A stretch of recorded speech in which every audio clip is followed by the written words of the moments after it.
Good afternoon, Miss Ingram. How are you? I'm very well, and you? I'm well too. Thank you. I really appreciate you joining and participating in our leadership series. Not to put a lot of pressure on you, but I'm sure you're going to add tons of value and insights and perspectives like no one has mentioned before. Correct? Well, you can certainly count on me giving it my total effort to do so. Awesome. Or as my Brit friends say, and I'm saying too often these days, brilliant. So let's start, if you would, by just introducing who you are, what you do. I'm Diana Ingram, and I'm in the information technology world. My specialty is business development and sales, and really the whole matter of generating revenue. I think of myself in terms of this new position that I've heard about, or new title of Chief Revenue Officer. It's where I excel, it's what I love to do, and it's what I hope to continue doing. I am now looking for a great new opportunity to do that for a new company. I left a smaller organization that unfortunately ran out of funding, but that experience just redoubled, my passion and my interest in continuing in this business development arena. All right. Well, I do know a good executive search firm I could refer you to. Great. Naming us. Of course. You didn't follow that lead very well, but anyway. Well, at first I thought when you said great, I thought you meant the best. That's what I thought you would have said about your executive search firm. Good comeback. So since we're on the lines of leadership there, this can be a very long answer, but tell us briefly what your definition or your perspective of leadership really is. Leadership, and there's certainly a lot of talk about leadership these days, a lot of programs around leadership. What I think of leadership being about is a quality that motivates, inspires people to follow a course of action. Whether that's a coherent strategy or just a broad approach to getting a goal accomplished. Leadership doesn't really have to do with one's rank and title in the organization. In fact, that's how I would differentiate it from management or direction. That tends to be, at least in my mind, very focused on or very much related to one's official authority, one's rank in an organization. So people follow a manager because, frankly, they have to, because there are benefits and disadvantages aligned with following that individual. A leader can be someone who has no management responsibility whatsoever. They can be anywhere in the organization. And certainly I've seen a number of people who were leaders who everyone would go to interpret what did the manager really mean and how ought we to follow. So it's something that I think is sometimes difficult to necessarily define in an academic sense, but you know it when you see it. And it certainly does not have to do with whether one is in the C-suite or a VP or in some other level. It is that ability to move people. And it doesn't require one be particularly charismatic or necessarily warm and fuzzy, but there is something about that person that other people embrace, and it influences them to want to go the course that that person directs. I guess to coin a phrase they use in a lot of the talent shows these days, it's the it factor, huh? Absolutely. Yeah, well, I know, you've had a pretty diverse and a global background. And I know you've told me this before, how and I think this is maybe one of the keys, you enjoy putting technology and business together, if I remember correctly. How did you get to be with IBM, aka, if you will, Big Corp, and still be so entrepreneurial and innovative? Well, that's interesting. One of the facts is that I'm old enough where all of this venture capital money and this whole idea of starting small companies and young people being able to launch firms, that didn't exist when I was in college. So dating myself a bit, but that was the reality. Now, I come from a family where nobody worked for corporate America. We had teachers, we had lawyers, we had a lot small business people. So I grew up with this sense of a bias toward action. Even the people that had, let's say, regular jobs like teachers also had some kind of a side endeavor to earn money. And that was all about, you not make a decision, get out there, earn some money. Hey, if you don't make the money, then you don't have the payroll and so on. So that's the sort of background that I had. Now, when I was an undergraduate, I took a programming class that changed my life. It was my first real experience hands-on with information technology. And this predates by many years the PC and laptops and all that sort of stuff. So this was the ugly get online and program the mainframe and then wait for your results and so on. But I was just fascinated by it. And I really I had such an amazing instructor who did a great job of connecting the dots between the technology and the programming activity and the result that would come of it. And it was really clear that this technology was going to change business, that it's already starting to in some, let's say, in some low-level ways, relieving labor from, let's say, very repetitive tasks. But it was clear that the trajectory was on the upswing. Of course, I would not have predicted it has gone as far as it did, but that really inspired me to want to get into the information technology arena, not as a technical person, but as a business person. I knew that I had an interest in the whole marketing side of things, and so I went through my MBA program and learned more about companies that were in this information technology arena. It was an easy choice to look at IBM. They were one of the big dogs, out there, one of the major leaders in terms of getting out it with a Fortune 500 and putting technology out there that was changing their business. And I had the opportunity to be an intern between my first and second year. So I got to be there and to help and to see that, well, these really smart people were calling on C-level executives about things that were going to change their business. And that was absolutely fascinating. I completely was on board with that, and I got an offer, and so I joined. Now, what I could never have engineered was that I was assigned to a branch office. It was not the branch office I wanted. I wanted to be in financial services since I had a great exposure to that. I got assigned to insurance, which I thought was going to be a snoozer. But what I found was the branch manager, who in those days was effectively the general manager of that industry sector. He was a maverick, and he was an executive who loved to do things differently, to break glass. And he was incredibly irreverent. He would always, in branch meetings, be poking fun at headquarters or something that was stodgy. And one of the things I really got to learn is that he could do that because he was wildly successful, because he cultivated an environment where, guys, let's try something new. Let's get to the numbers. If we get to the numbers, then coloring between the dots was not going to be that important. And so we all really got so fired up and fun. And he was one of my key mentors in my career. He told me early on, look, you're different. You do stuff differently. In terms of your next move, you don't want to go over to like the shiny offices or the shiny jobs that other people wanted, that at first I thought I wanted, because he knew that they were, let's say, much more prescriptive. The management team there would expect someone to be, very 1, 2, 3, do it my way or not. And he really embraced some other executive leaders like himself around the country. And he helped guide me into situations where I could put my flair on it. Now, I didn't really know sometimes what the rules were. I didn't really know sometimes when I was breaking them, because it just seemed to me that the goal was to get to the revenue that we needed. That was the bottom line. And as long as it was... sorry to interrupt, but sometimes not knowing is good because you're not stopped by what you're not supposed to do. Absolutely. And because unlike some of my other new hires whose parents had been in large companies, they were a bit more reticent.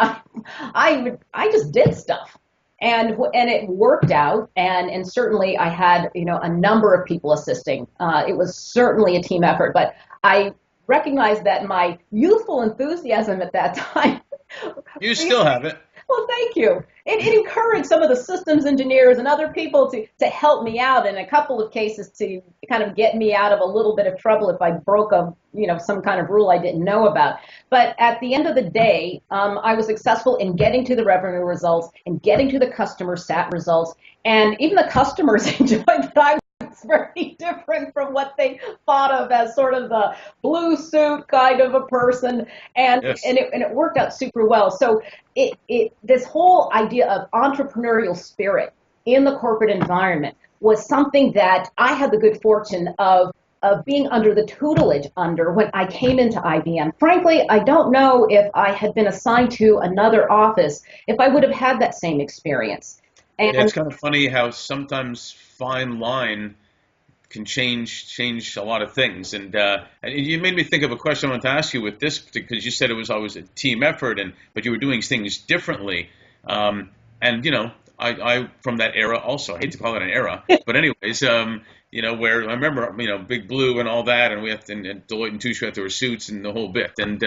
But you talked about the team. So how did you, especially in an out of the box type of culture you were in, how did you create a winning culture with that team you talked about to do the things that were considered so different? well, you mean as an individual contributor or later as an executive, as a manager? Because I can answer that a couple of different ways.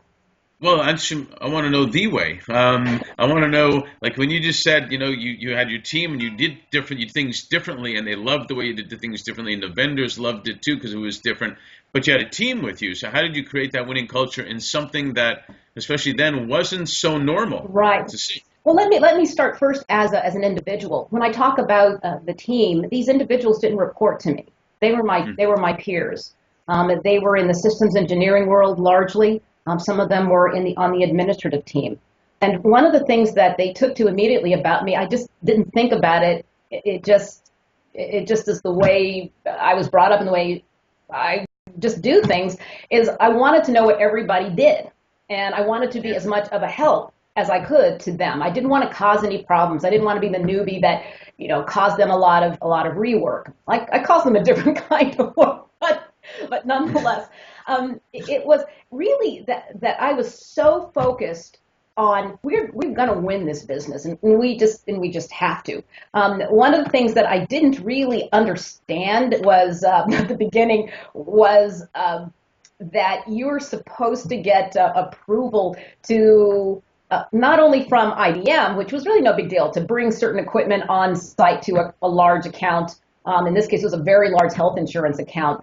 But what I wanted to do was create enthusiasm on the part of their technical team for this amazing new technology that I personally was very excited about.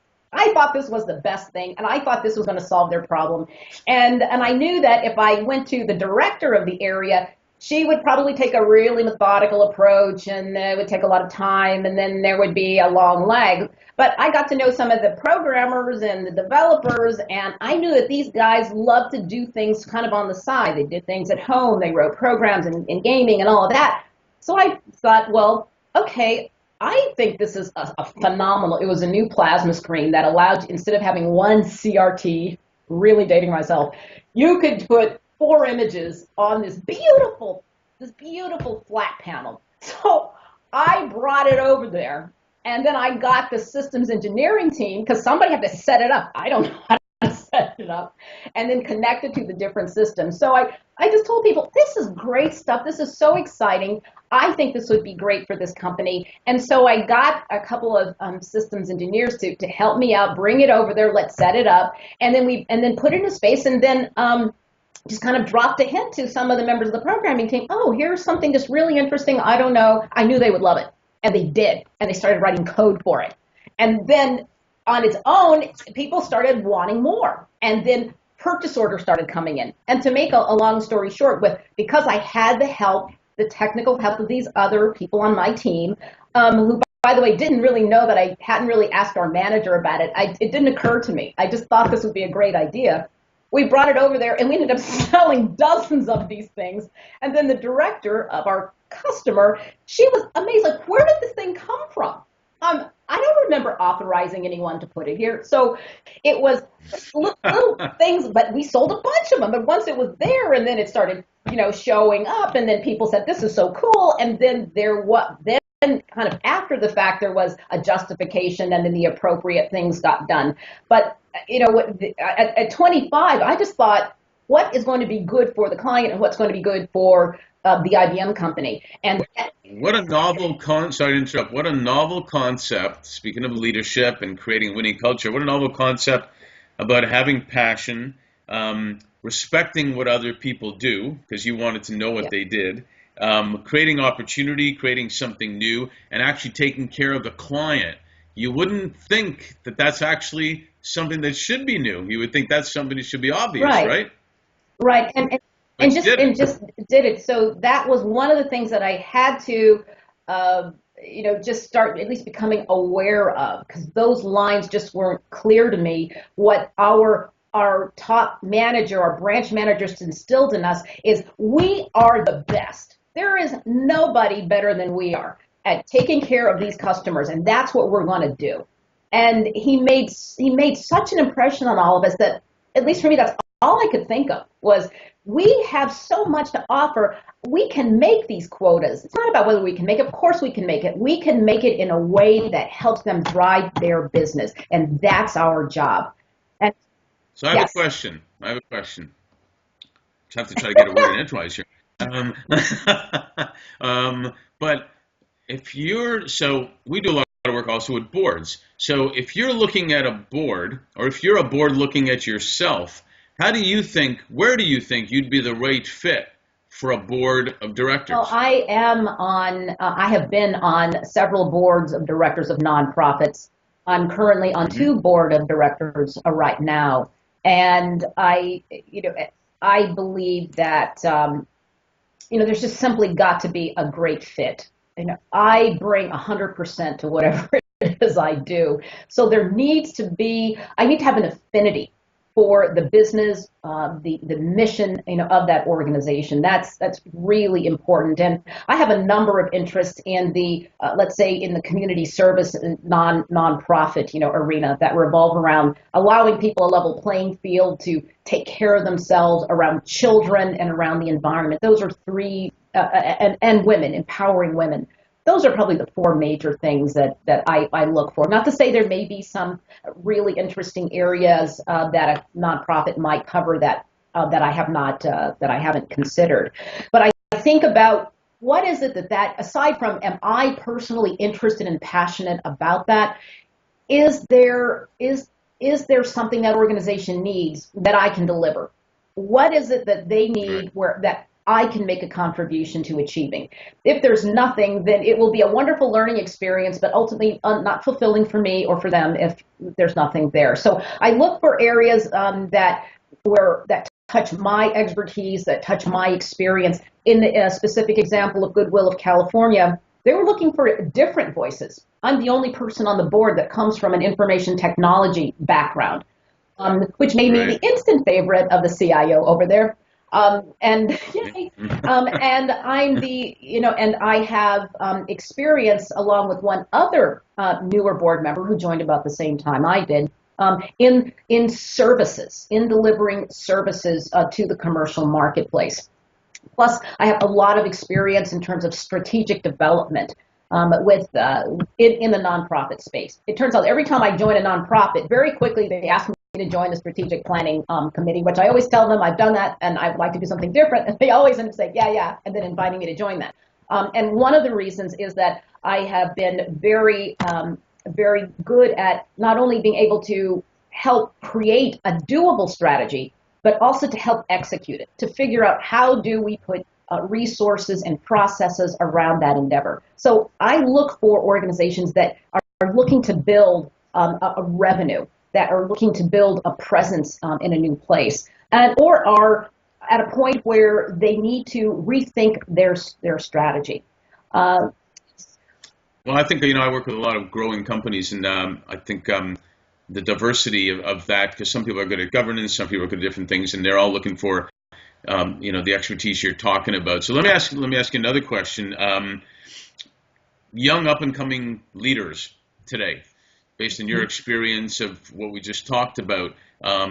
Somewhat, they have an insatiable knowledge. They sometimes have deferred gratification, but most of the time they want it quicker. Um, what you know, what would you say to them on how to prepare for their future these days? That is interesting, and I have had an opportunity to speak to a number of young people, including a group last week. I spoke at the Asian American Professional Association, and they have a very significant mentor program, and we talked about some of this, and there are a number of things that I could recommend.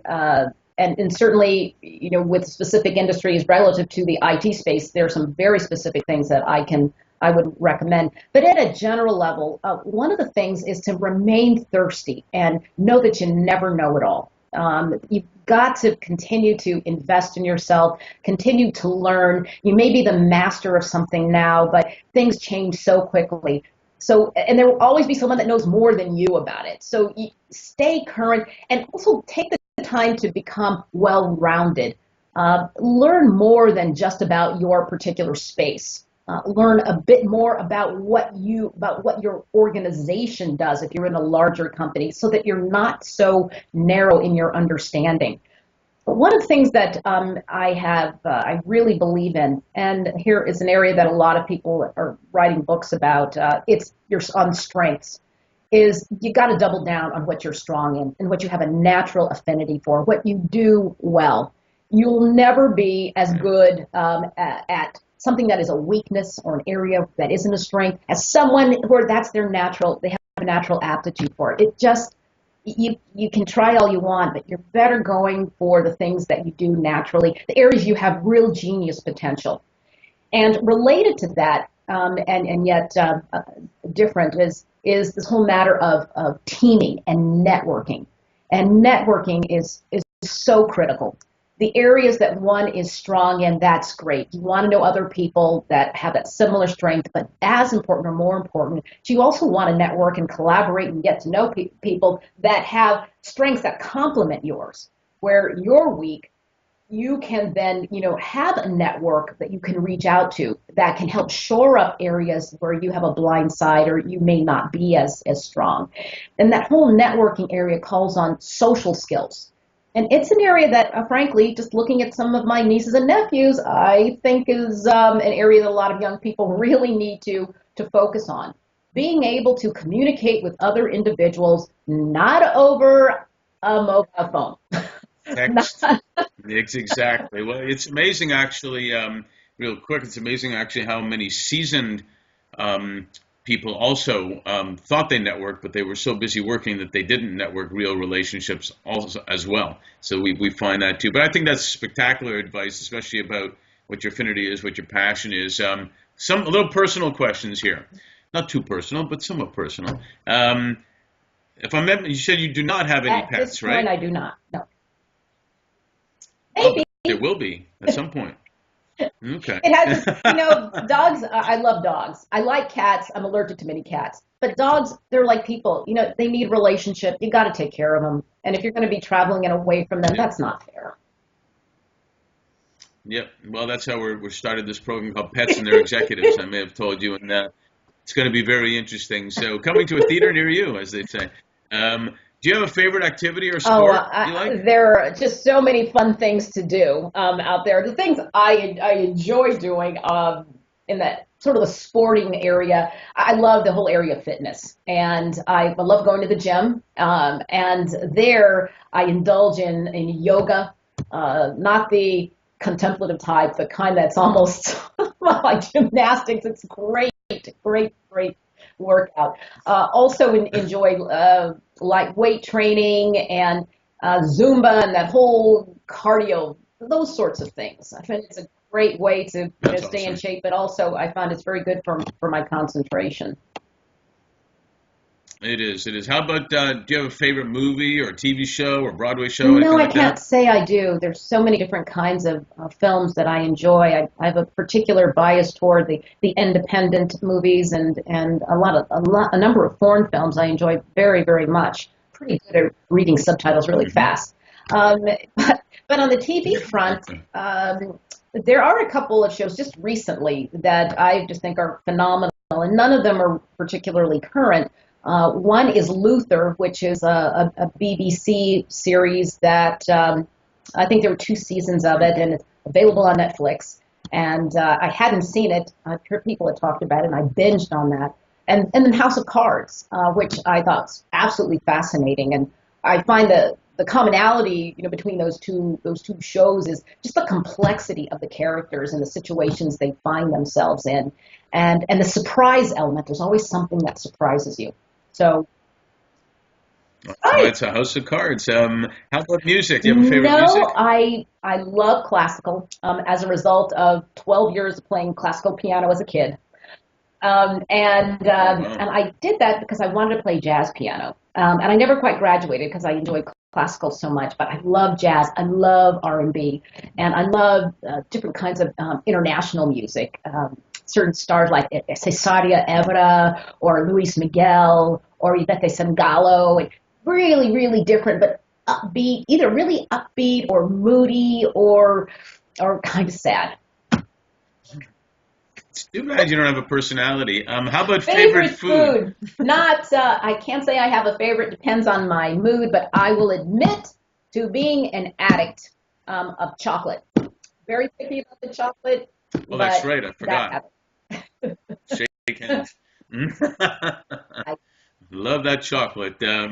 Hey, listen, you are a treasure. I really appreciate the time you took to be involved in our leadership series, and keep leading. Thanks so and much, keep Mark. making a Thank you for difference. making it fun. I appreciate it.